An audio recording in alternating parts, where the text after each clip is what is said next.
A'udzubillahi minasyaitonirrajim. Bismillahirrahmanirrahim. Assalamualaikum warahmatullahi wabarakatuh. Alhamdulillahilladzi arsala rasulahu bil huda wa dinil haqq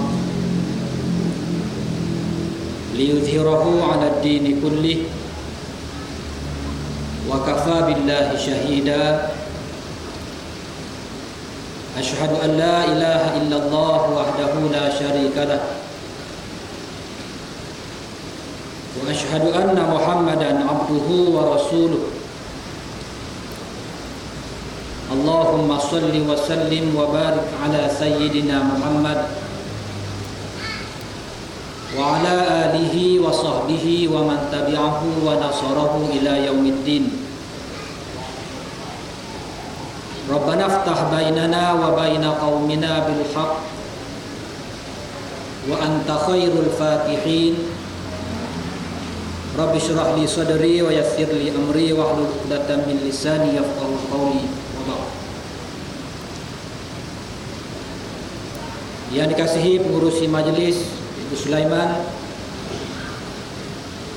yang juga timbalan yang di-Pertua PAS kawasan Kuantan, yang dihormati lagi dikasihi yang berhormat Datuk Nasruddin Daud, Speaker Dewan Undangan Negeri Kelantan, yang insya-Allah dalam perjalanan ke tempat ceramah kita ini, yang dihormati lagi dikasihi sahabat saya Al-Fadhil Ustaz Kamaruzaman Abdullah, Ketua Dewan Pemuda PAS Negeri Terengganu, seluruh pimpinan PAS dan Pakatan Rakyat di semua peringkat,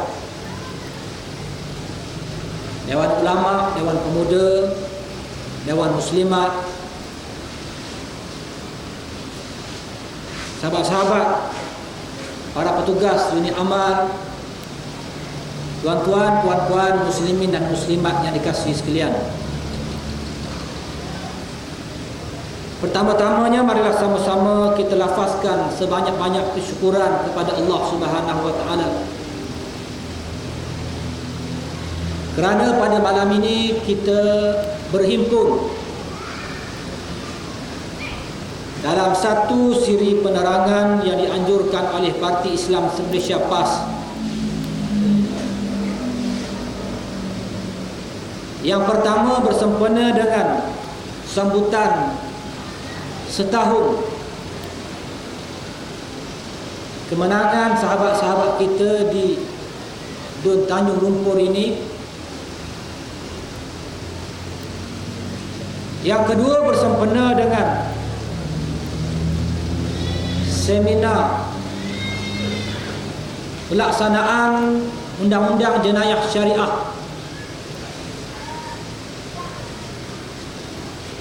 yang dianjurkan oleh Lajnah Dakwah Ketibaan Yang Berhormat Datuk Nasruddin Daud. Takbir.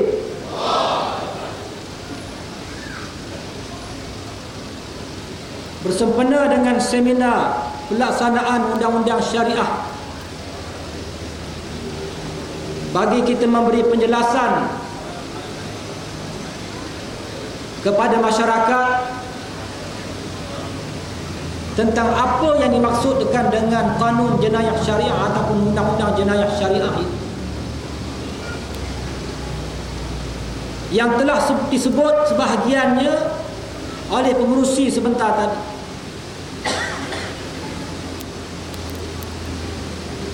Dan kita perlu sedar bahawa isu hudud adalah bukan satu isu yang baru dalam negara kita. Bahkan isu hudud ini telah wujud bersama-sama dengan kelahiran Parti Islam Malaysia PAS di negara kita. Kerana inilah tujuan dan matlamat dasar perjuangan kita. Parti Islam se-Malaysia PAS, iaitu li'i'la'i kalimatillah, bagi menegakkan hukum dan kalimah Allah di atas muka bumi. Maka ianya bukan isu baru, bukan bermula pada tahun 1993 selepas diluluskan dalam Dewan Undangan Negeri Kelantan. Bahkan sebelumnya lagi, ulama-ulama telah mengajar kepada kita baca kitab. Sebab kalau kita buka kitab fiqh,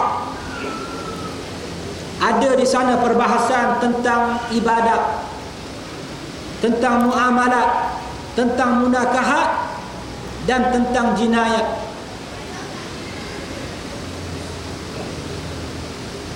Maka bagi mengatasi masalah jenayah ini, Islam satu agama yang syumul, yang menjadi penyelesai kepada segala masalah yang dihadapi oleh manusia. Sama ada di sudut ekonomi, di sudut sosial, di sudut jenayah dan lain-lain.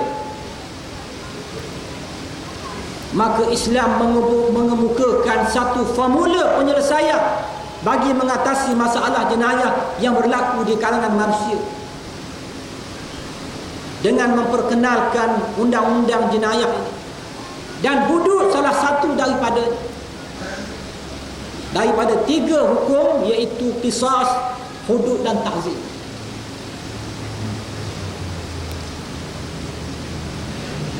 Sebab itulah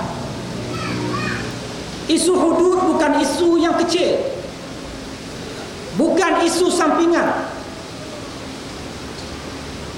Kerana kalau kita lihat jenayah bagi sesebuah masyarakat dan sebuah negara, jenayah adalah punca ketidakstabilan sesebuah masyarakat.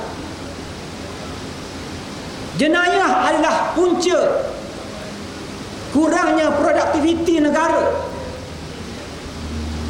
Jenayah adalah punca ketidaktenteraman masyarakat ataupun sesebuah negara.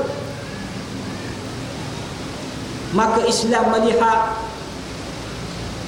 hudud adalah jawapan kepada menangani persoalan jenayah.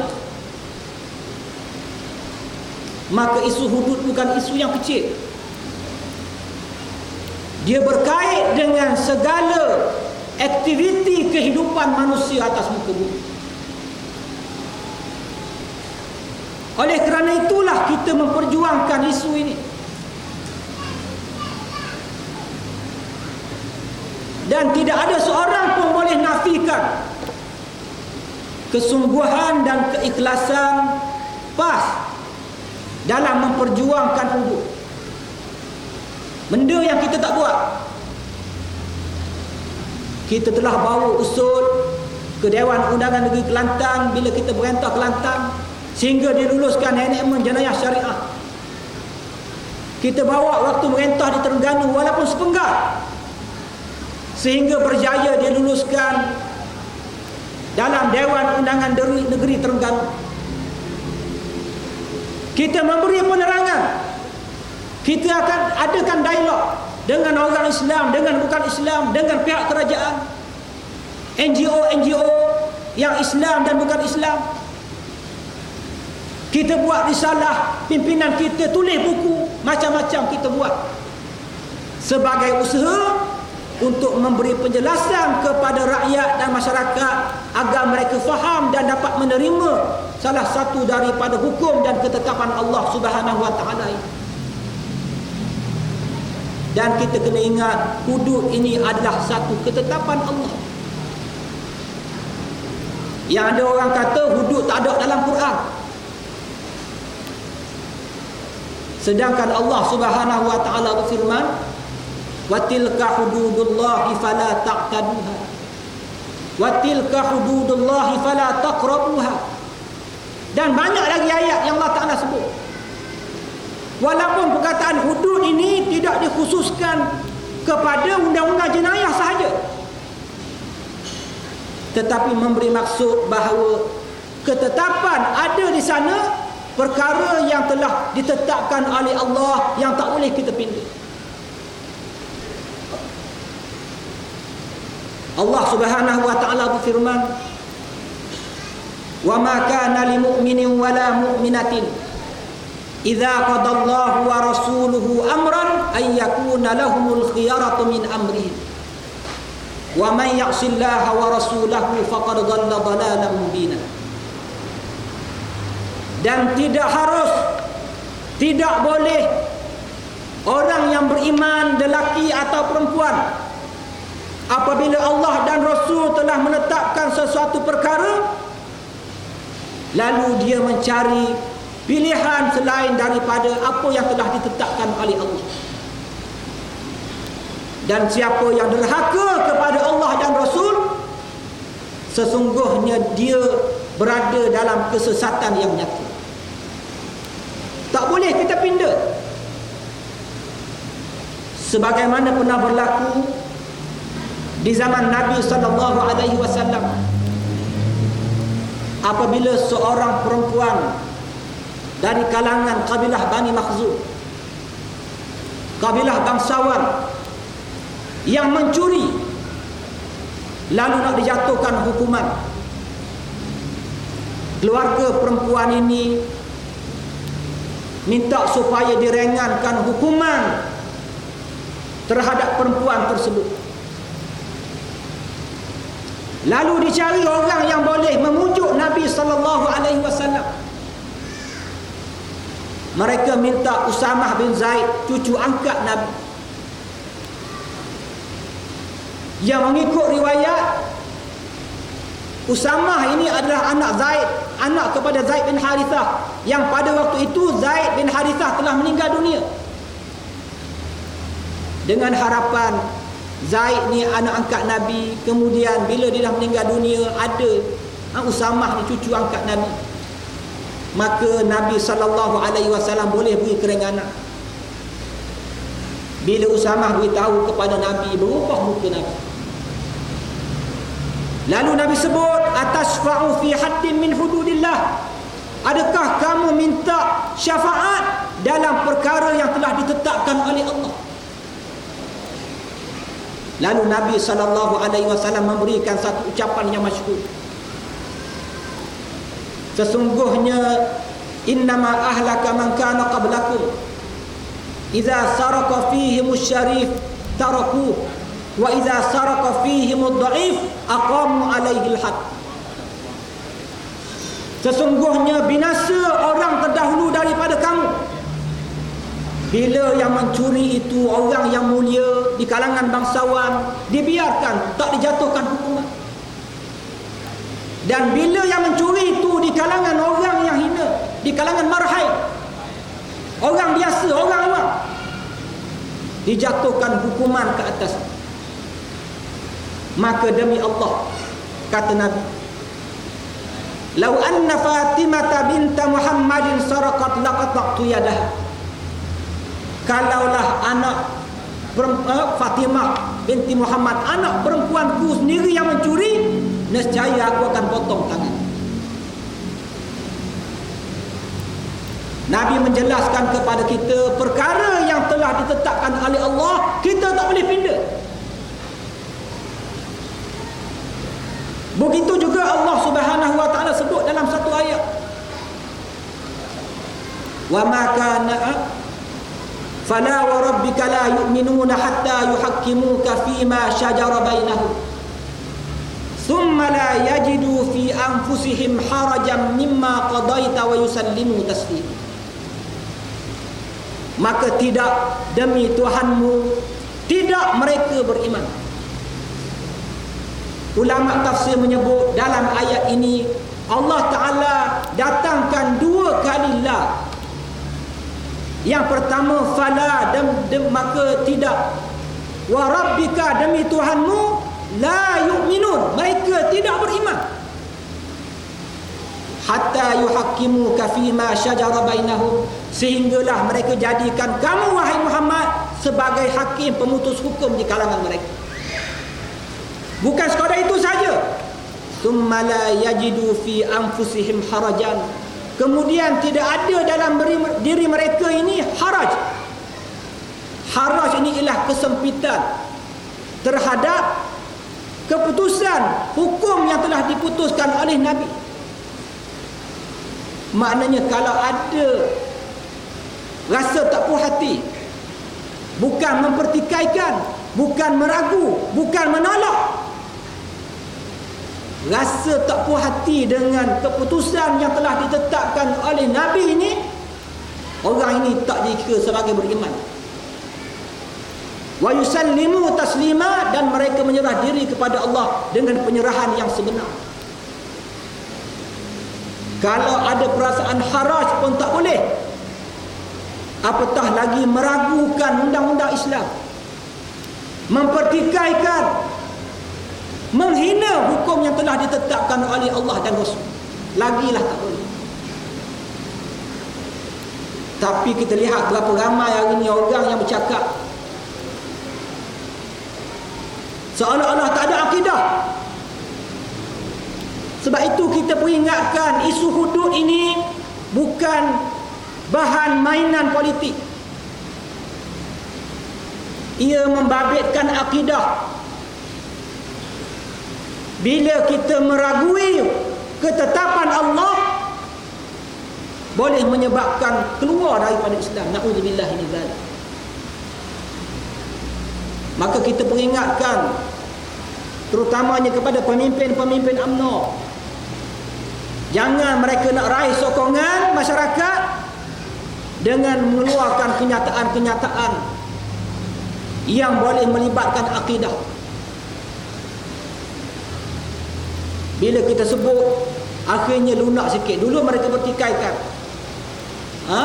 mereka boleh mempersendakan, kalau laksanakan hukum hudud, habislah kudung tangan orang Islam, tak ada batu dah nak buat jalan raya di Kelantan. Tapi bila kita jelaskan, baca ayat Quran, keterangan hadis-hadis, dia jadi lembut sikit. Dia kata apa? Kita tak tolak hudud, kita bukan tolak hudud, cuma, tapi main buah cuma kalau kita laksanakan hudud, belum pasti, belum tentu jenayah yang dapat diselesaikan, masalah jenayah yang dapat ditangani. Sebab itu ulama kata, jangan kita lihat hudud ini, kanun jenayah syariah ini mengikut pandangan barat, pandangan musuh Islam. Tapi kita kena tengok hudud dan hukum Islam ini melalui kacamata pandangan Islam. Sebab undang-undang ini, kalau kita lihat, bukan bertujuan untuk menghukum seramai mungkin orang, seramai mungkin penjenayah, tetapi matlamat yang utama ialah yang disebut oleh Allah Subhanahu wa taala, wasariq wasariqatu faqta'u aydiyahuma jazaa'an bima kasaba nakalam min Allah. Pencuri lelaki dan perempuan hendaklah dipotong tangan mereka. Yang pertama, jazaa'an bima kasaba, sebagai balasan terhadap jenayah yang mereka buat. Yang keduanya, nakalam min Allah, satu bentuk pencegahan daripada Allah, menggerunkan undang-undang yang ada roh. Sebab itulah kalau kita lihat dalam sejarah kerajaan Islam, ada sebuah kerajaan Islam yang melaksanakan undang-undang jenayah syariah ini dalam tempoh 20 tahun. Boleh kira dengan jari orang yang penjenayah yang dijatuhkan hukuman ke atas mereka. Berbeza dengan negara barat yang menolak ataupun mereka ada undang-undang sendiri undang-undang mereka walaupun dilihat keras tetapi tidak mampu menggerunkan manusia. Buktinya kita lihat di bandar-bandar besar, di New York, di Los Angeles dan seumpamanya. Dalam tempoh satu malam sahaja, berapa ratus, berapa ribu jenayah yang berlaku. Jangan kata dalam tempoh 20 tahun, dalam tempoh satu malam sahaja pun, jenayah bukan kira dengan hari, kira dengan minit. Setiap 2 minit berlaku satu jenayah. Berbeza apabila dilaksanakan hukum dan syariat Allah. Dan ini keyakinan yang mesti ada bagi setiap orang Islam. Sebab itu ulama menyebut, Al-Imam Al-Baydawi menyebut,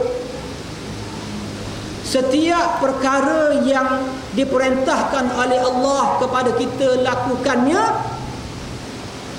kita kena yakin dan percaya bahawa suruhan tersebut sudah tentu membawa kebaikan dan manfaat kepada manusia, walaupun kadang-kadang kita tak nampak kebaikan tersebut.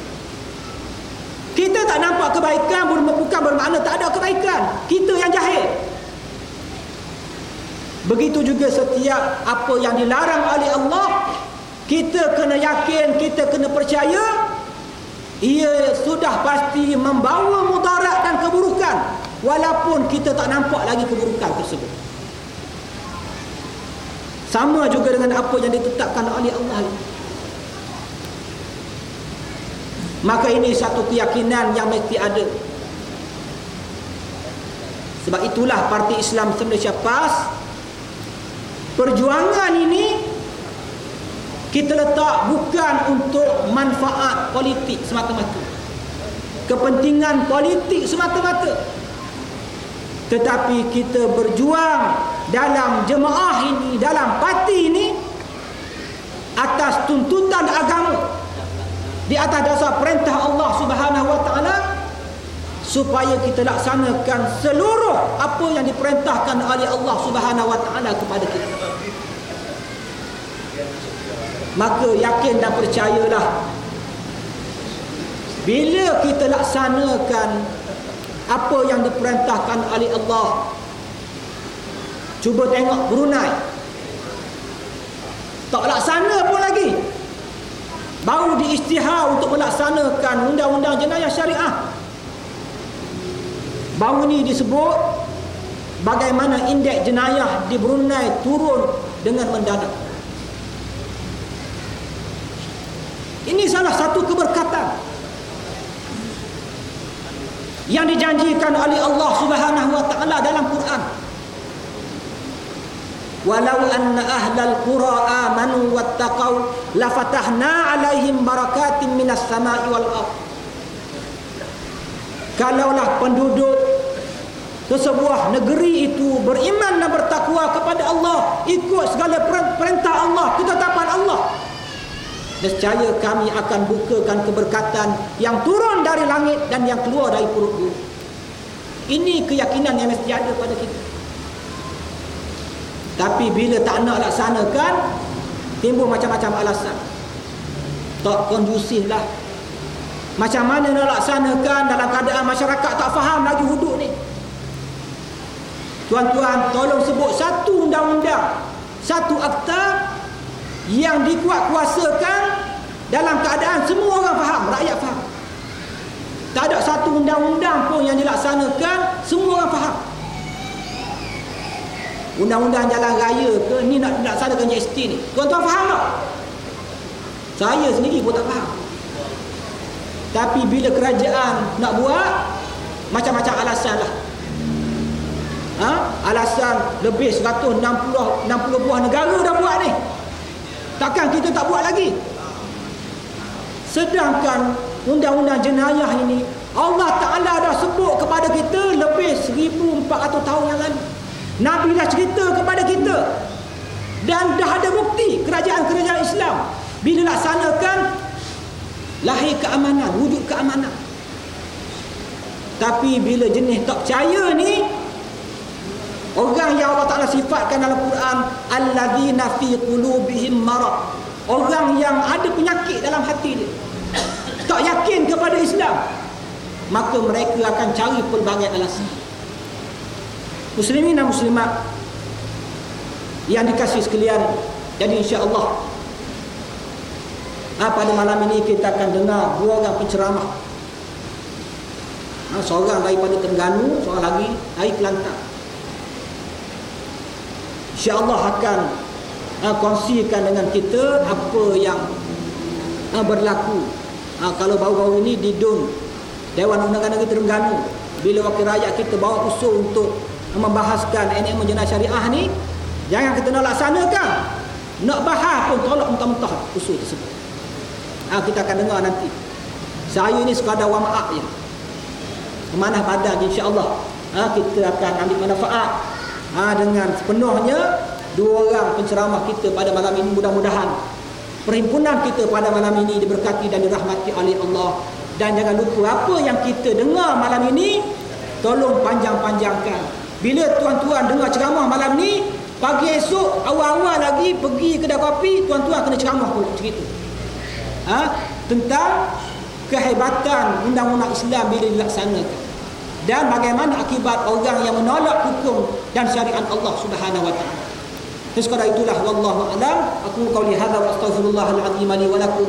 Wassalamu alaikum warahmatullahi wabarakatuh.